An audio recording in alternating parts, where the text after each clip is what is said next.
Shri Sai Satcharitra ఓవి to ఓవి మణిగారిచే తెనిగించబడ్డ సంపూర్ణ అనువాద గ్రంథంలోని 6వ అధ్యాయం శ్రవణానికి మీ అందరికీ సప్రేమపూర్వక ఆహ్వానం.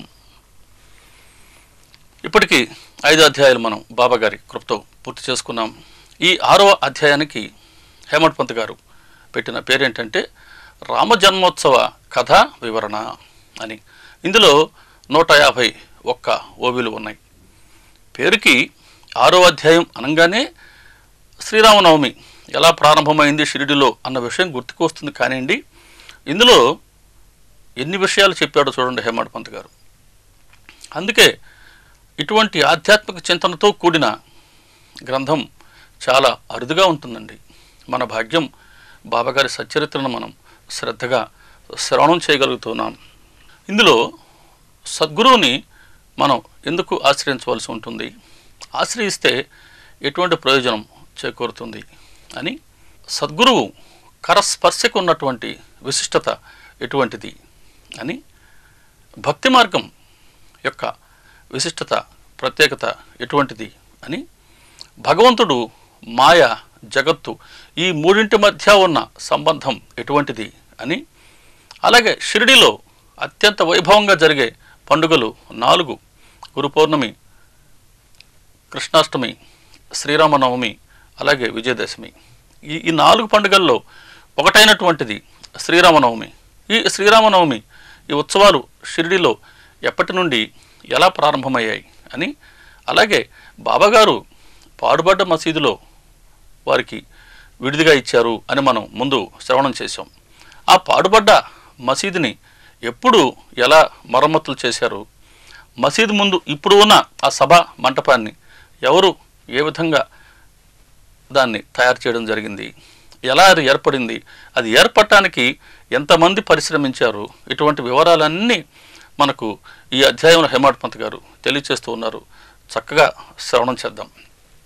ఇందులో మొట్టమొదటి ఓవిలోనే హేమంత్ పంత్ గారు రాస్తారు, ప్రాపంచిక వ్యవహారంలోనైనా పరమార్థంలోనైనా సద్గురువును నావికుడుగా చేసుకుంటే వారు మనలను పట్టుకుని సురక్షితంగా అవతల తీరానికి చేర్చుతారు అని. కాబట్టి సద్గురువుని ఎందుకు ఆశ్రయించవలసి ఉంటుంది? మన దగ్గర 2 కోణాలు ఉంటాయి. ప్రాపంచకముందు పరమార్థాన్ని కోరుకునే వారము ఉంటాం.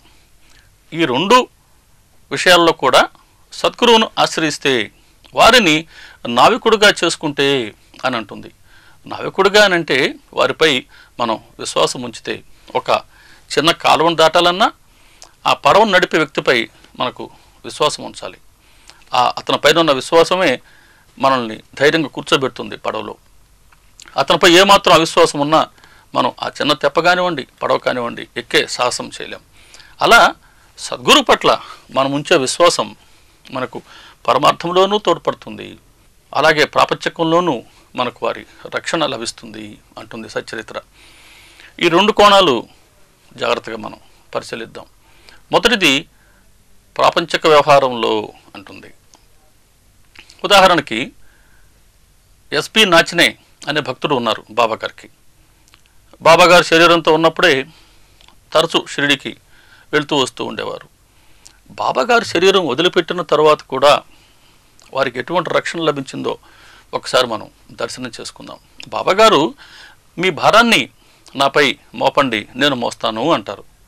మరి మనం బాబాగారిని విశ్వసిస్తూ ఉన్నాం అంటే మన భారాన్ని వారి పాదాలపై మోపుతూ ఉన్నాం.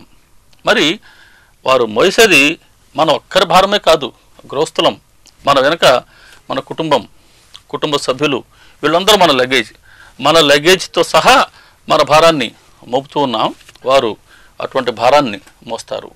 మనందరికి తెలిసిందే, బాబాగారు 1918వ సంవత్సరంలో వారు ఆ విజయదశమి రోజున శరీరాన్ని విడిచారు. 4 ఏళ్ల తర్వాత 1922వ సంవత్సరం జరిగినటువంటి ఒక విషయాన్ని నాచినే వాళ్ళ కుటుంబానికి సంబంధించినటువంటిది ఒక్క విషయాన్ని మనం గుర్తుకు తెచ్చుకుందాం.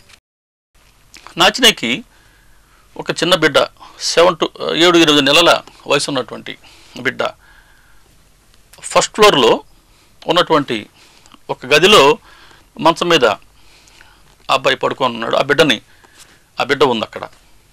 సరే, అందరూ ఆ బిడ్డ దగ్గర కూర్చొని ఉన్నారు. ఆ రోజు దీపావళి పండుగ. బయట అందరూ ఈ టపాకాయలు కాలుస్తూ ఉంటే ఒక్కొక్కరు అందరూ క్రిందకి దిగి వచ్చి వీధిలో ఈ టపాకాయలు కాలుస్తూ ఉంటే చూస్తూ ఉన్నారు. అంటే నాచిన భార్యతో సహా అందరూ క్రిందకి వచ్చి ఉన్నారు. అందరూ దీపావళి వేడుకల్ని ఆస్వాదిస్తూ ఉన్నారు. బిడ్డ సంగతి మర్చిపోయారు ఈ సంతోషంలో. ఒక టపాకాయ ఎలా వెళ్ళిందో పైకి వెళ్ళింది, ఆ బిడ్డ పడుకున్నటువంటి ఆ బెడ్ మీద పడడం జరిగింది. అక్కడ మంటలేస్తూ ఉంది, బిడ్డ చుట్టూ మంట వ్యాపిస్తూ ఉంది. వెంటనే ఈ నాచిన గారి భార్య ముందు ఒక ఫకీర్ ప్రత్యక్షమయ్యాడు. పైన ఏం జరుగుతుందో వెళ్ళి చూడు అని హెచ్చరించినట్లుగా చెప్పడం జరిగింది. పైకి వెళ్ళి చూడు ఏం జరుగుతుందో అని. అంతే, ఒకసారి ఉలిక్కిపడింది, చూసింది, మళ్ళీ ఎవరు కనబడలేదు. కానీ ఫకీర్ చెప్పాడు పైకి వెళ్ళి చూడు ఏం జరుగుతుందో అని. గబగబా పైకి వెళ్ళింది. అప్పటికే ఈ బిడ్డ చుట్టూ మంటలు వ్యాపించి ఉన్నాయి. భయపడిపోయింది. బిడ్డ ఇంకా ఉంటాడా అనిపించింది. బిడ్డని చేతుల్లో తీసుకుంది. ఆశ్చర్యం, చుట్టూ మంటలు ఉన్నా బిడ్డకి ఏమాత్రము అగ్నిబాధ కలగలేదు. ఎవరు రక్షించారు వారిని, ఆ బిడ్డని? బాబాగారి రక్షణ ఎలా ఉంటుందో అనుక్షణం వారు మనల్ని గమనిస్తూనే ఉంటారు. నాచినే బాబాగారిని ఆశ్రయిస్తే నాచినే కుటుంబానికి, ఆ బిడ్డలకి ఎటువంటి రక్షణ లభిస్తూ ఉందో బాబాగారు శరీరం వదిలిపెట్టిన తర్వాత కూడా. అందుకే బాబాగారు లాంటి సద్గురువుకి శరీరంతో ఉండటమా, శరీరంతో లేకపోవడం అన్నది దాంతో నిమిత్తమే లేదండి. సద్గురువు అనుక్షణం ఉంటారు. వారి రక్షణ కార్యక్రమం కొనసాగుతూ ఉంటుంది. మరొక్క మారు పిల్లలందరూ ఆ పైన మేడ మీద ఆడుకుంటూ ఉంటారు. అందులో ఒకవైపు ఆ మేడకి ఈ పిట్టగోడ పేరపెట్టలేదు. పిల్లలు ఆడుకుంటూ పరిగెత్తారు. ఒక బిడ్డ పైనుంచి కిందకి పడిపోయాడు. పిల్లలందరూ భయపడిపోయి కేకలు వేసుకుంటూ కిందకి వచ్చారు. చెప్పారు నాచినకి, ఇదిగో వాడు పడిపోయాడు పైనుంచి క్రిందకని. ఇంకా నాచిన గుండెల్లో రాయపడింది. సహజం కదా. ఇంకా తండ్రి ఆశ వదులుకున్నాడు, ఇంకా బిడ్డ పోయి ఉంటుంది అని. చూడ్డానికి వెళ్తాడండి. వెళ్తే ఆ బిడ్డ నవ్వుకుంటూ ఎదురొస్తుంది. ఆశ్చర్యపోతాడు, ఇదేంటి నువ్వు పైనుంచి కిందకి పడ్డావు కదా? అవునన్నా, పైనుంచి పడ్డాను, కానీ బాబాగారు నన్ను పట్టుకొని ఆపారు అని. అదిగో అక్కడ బాబా అటు చూపిస్తుంది. ఆ పసిబిడ్డకి బాబాగారి దర్శనం లభించింది. బాబాగారు ఆ బిడ్డని చేతులతో స్వయంగా ఆపి కింద పడకుండా రక్షించి పంపారు. అట్టా రెండోసారి కూడా వారి కుటుంబ సభ్యులకి బాబాగారు ఇచ్చినటువంటి రక్షణని మనం ఈ లీల ద్వారా గమనించవచ్చు. అలా ప్రాపంచిక వ్యవహారాలలో మన కుటుంబ సభ్యుల రక్షణ సహజంగా లభిస్తూ ఉంటుంది. బాబాగారి వైపు నుంచి మనం వారికి ఇవ్వాల్సిందల్లా వారి పట్ల నిర్మలమైన ప్రేమ, అంతే, ఇంకేమి కోరుకోరు. ఎలాగైతే ఒక పడవ దాటాలి అని అంటే ఆ నావికుడికి మనం కాస్త కూస్తో పైకం చెల్లించాలి, మూల్యం చెల్లించాలి, ధర చెల్లించాలి. అలా ఇక్కడ బాబాగారి రక్షణ మనం పొందాలి అని అంటే మనం చెల్లించవలసిన ఆ రుసుము ఏదైనా ఉంది అని అంటే అది భక్తి శ్రద్ధలతో వారి మహిమని, వారి లీలలన్నీ, వారి చరిత్రని శ్రవణం చేయటమే. ఎంత సులువైనటువంటి కార్యం. ఈ శ్రవణం ద్వారా వారి రక్షణ నిత్యం మనం పొందుతూ ఉండవచ్చు. అలాగే ఎన్నెన్నో ఉన్నాయి ప్రపంచ వ్యవహారాల్లో బాబాగారు చేసినటువంటి సహాయాలనండి, వారి సేవ. నిజం, సద్గురువు మనకు సేవ చేసేందుకే వచ్చారండి. భగవంతుడు సద్గురుగా అవతరించింది తనను ఆశ్రయించిన ప్రతి ఒక్కరికి సేవ చేసేందుకే. ఈ మాట బాబాగారి దయతోనే చెప్పగలుగుతున్నా. బాబాగారు మనందరికీ ఆయన సేవ చేస్తూనే ఉన్నారు. మన చేత సేవ చేయించుకునేవారు కాదు సద్గురువులు. ఇది ప్రాపంచిక వ్యవహారంలో. అయితే పరమార్థంలో కూడా సద్గురువు నావికుడు అయి ఉండాలి. పరమార్థంలో ఆధ్యాత్మికంగా మనం వారిని, సద్గురువుని ఆశ్రయిస్తే ఎలా ఉంటుంది? గురువు, సద్గురువు. గురువు అనంటే మనలోని అజ్ఞానాన్ని పారద్రోలే జ్ఞానజ్యోతి అని ఒక నిర్వచనం.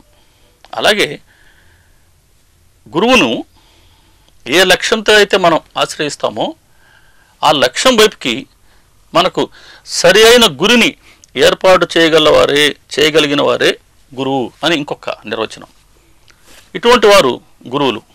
లౌకిక విద్యల్లో ఎంతమంది అయినా సరే మనకు గురువులు ఉండవచ్చును, కానీ ఆధ్యాత్మికంగా పరమార్థంలో ఒకరినే ఆశ్రయించవలసి ఉంటుంది. వారే సద్గురువులు. సద్గురువు నిర్వచనం, ఎవరైతే ఆత్మ సాక్షాత్కారాన్ని చేసుకుని ఉన్నారో, తమని ఆశ్రయించిన వారికి కూడా సాక్షాత్కారాన్ని ప్రాప్తింప చేయగలరు, అటువంటి శక్తి ఉందో వారు సద్గురువులు. కాబట్టి అటువంటి వారిని ఆశ్రయిస్తే మనకు కూడా ఆశ్రయించిన వారందరికీ కూడా వారు సాక్షాత్కారాన్ని ప్రాప్తింప చేస్తారు. అంటే వారిని ఆశ్రయిస్తే సాక్షాత్కారం పొందటానికి మనకు ఎన్ని అడ్డంకులు అయితే ఉన్నాయో ఈ అడ్డంకులన్నిటినీ వారు మనకు అర్థమయ్యేలా తెలియచేసి, వాటి వల్ల నష్టాలు ఎలా ఉంటాయో తెలియచేసి, వాటిని తొలగించుకునే మార్గాన్ని చూపి శిక్షణ ఇచ్చి వాటన్నిటిని తొలగించడం ద్వారా మనకు సాక్షాత్కారాన్ని ప్రసాదిస్తారు సద్గురువు. కాబట్టి సద్గురువు ఆధ్యాత్మికంగా ఉన్నతమైనటువంటి భగవత్ సాక్షాత్కారాన్ని మనకు ప్రాప్తింపచేస్తారు. మరి ఎవరిని మనం సద్గురువుగా ఆశ్రయించవలసి ఉంటుంది? ఎవరిని మనం సద్గురువుగా స్వీకరించవలసి ఉంటుంది? దీన్ని ఎలా తెలుసుకోవాలి? దీన్ని చెప్తారు శ్రీరామకృష్ణ పరమహంస గారు. సద్గురువుకి నువ్వు ముందు పరీక్ష పెట్టు అంటారు ఆయన. సద్గురువుకి పరీక్ష పెట్టు అంటారు ఆయన. పగటిపూట పెట్టు, రాత్రిపూట పెట్టు. నీ పరీక్షలో వారు నెగ్గితేనే వారిని గురువుగా విశ్వసించు. ఒక్కసారి విశ్వసించావా ఇంకా గురువుని విడిచిపెట్టనే వద్దు అని చెప్తారు. ఆ పరీక్షకి ఆయన సంసిద్ధులు అయ్యారు కూడా. ప్రతి సద్గురువు ఎప్పటికైనా సరే పరీక్షలకు వారు సంసిద్ధులుగా ఉంటారు. మరి అటువంటి గురువు చెప్పారు పరీక్ష పెట్టమని. వారికి ప్రియమైన శిష్యుడు నరేంద్రుడు, అదే మన వివేకానందులు, ఎటువంటి పరీక్షలు పెట్టారో చూద్దాం. శ్రీరామకృష్ణులు తరచుగా చెప్తుండేవారు శిష్యులకి, కామినీ కాంచనాలకి దూరంగా ఉండండి అని. ఖచ్చితంగా నరేంద్రుడు మానసిక స్థితి ఏంటంటే ఏదైనా సరే తను పరీక్షించి తన మనసుకి నచ్చితేనే విశ్వసించేవాడు. అలా గురువు ఎలాగో చెప్పారు పరీక్ష పెట్టుకోండి అని.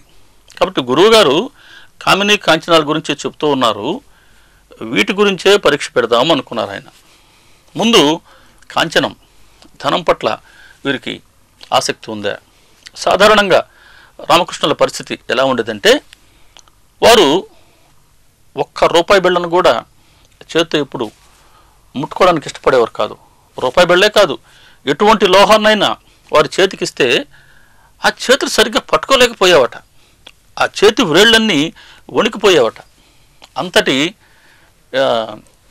అయిష్టత వాటి మీద వారికి ఎటువంటి ఇష్టమే లేదు అటువంటి లోహాన్ని ముట్టుకోవాలి అని అంటే. ఎందుకంటే వారు కేవలం కోరుకునింది అమ్మనే, తల్లినే, కాళీమాతనే. కాబట్టి గురువుగారికి ధనం పట్ల ఇలా చెప్తుంటారు కదా, ఖచ్చితంగా ధనం పట్ల వారికి ఎటువంటి ఆసక్తి ఉందో పరీక్షిద్దాం అనుకున్నారు. ఒకరోజు రామకృష్ణులు బయటికి వెళ్ళారు. తిరిగి తమ గదిలోకి వస్తున్నారు. ఇంతలోపల నరేంద్రుడు ఏం చేశాడంటే, ఆయన బెడ్ ఉంది అక్కడ, ఆ బెడ్లో క్రింద భాగంలో ₹1 బిళ్ళని ఉంచేసి ఏమి ఎరగనట్టు సైలెంట్గా కామ్గా ఉన్నాడు. గురువుగారు వచ్చారు. పాపం ఆయన బెడ్ మీద కూర్చోవడం జరిగింది. కూర్చోగానే కరెంట్ షాక్ కొడితే ఎలాగైతే మనం ఉలిక్కిపడి పైకి లేస్తామో అలా ఆయన వెంటనే దిక్కున పైకి లేచారు. అందరూ ఆశ్చర్యపోయారు, ఎందుకు గురువుగారు ఇలా ఉన్నట్టుండి పైకి లేచారు అని. సరే వెతకమన్నారు ఆ బెడ్లో ఏమున్నాయో. ఆ బెడ్లో ఉన్న ప్రతి ఆ బట్టని, ప్రతి బెడ్షీట్ని సవరించి చూస్తే అడుగులో ఉంది ₹1 బిళ్ళ. అక్కడికి ₹1 బిళ్ళ ఎలా వచ్చిందో ఎవరికి తెలియదు, కానీ గురువుకు తెలుసు. అది ఎలా వచ్చిందో, ఎవరు పెట్టారో కూడా సద్గురువులు రామకృష్ణులకు తెలుసు. కాబట్టి ఇది నీ పనే కదూ అని అలా చూస్తారు నరేంద్రుడి వైపు. నరేంద్రుడు సిగ్గుతో తల ఉంచుకుంటారు. అలా పరీక్ష పెట్టాడు. ఆ పరీక్ష పెట్టే అర్హత ఉన్నటువంటి వారు నరేంద్రులు. అటువంటి పరీక్షకి సిద్ధంగా ఉన్నటువంటి సద్గురువు రామకృష్ణులు. అట్లా కాంచనంలో పరీక్ష పెట్టారు గురువుకి పగటిపూట.